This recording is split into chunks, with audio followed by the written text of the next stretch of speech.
ہمارے گاؤں میں کچھ لوگ ایسے ہیں جو ناجائز طریقے سے پیسے کماتے ہیں. اگر ہمیں وہ دعوت کریں ہم اس کا کھانا کھا سکتے ہیں.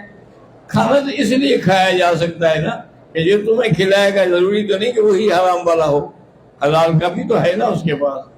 لیکن احتیاط اسی میں ہے کہ آدمی ایسے لوگوں سے دور رہے.